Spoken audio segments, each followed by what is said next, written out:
কাউকে খুঁজে পাবেন না, সে ব্যস্ত অন্য কাজে। অথবা আপনি চলে গেছেন দেশের বাইরে, যে আপনার বিরুদ্ধে চিঠির পরে এটা দাখিল না করার কারণে আইন অনুযায়ী মামলা হইতে পারে।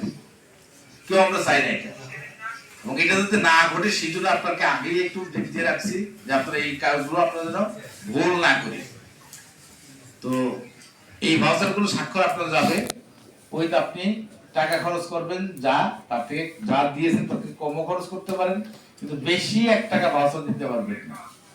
কেন দিতে পারবেন না? আপনি উল্লেখ করেছেন খাতওয়ারি, উৎসওয়ারি, কোন উৎস থেকে কত টাকা দিয়ে খরচ করবেন।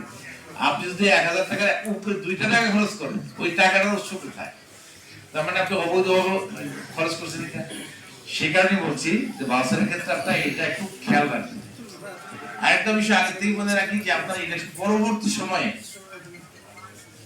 মনে করতে পারেন যে আমি ফেল করছি, অথবা আমার তো জামানতি বাজেয়াপ্ত হয়েছে, আমার কি দরকার? হ্যাঁ, ইলেকশনে যারা প্রতীক নিয়ে নির্বাচনে মাঠে আসেন, সে প্রচারণা করেন বা না করেন, শূন্য প্রতিবেদন দিতে পারেন, কিন্তু দিতে হবে একটা। বুঝতে পারছি? এটা ম্যান্ডেটরি, এটা যেন ভুলে না যায়।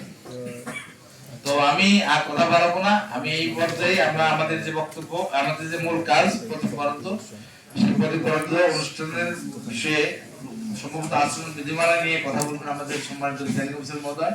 আমরা একটু যত করে শুনবো এবং সহযোগিতা করবো। ধন্যবাদ সকলকে। আসসালামু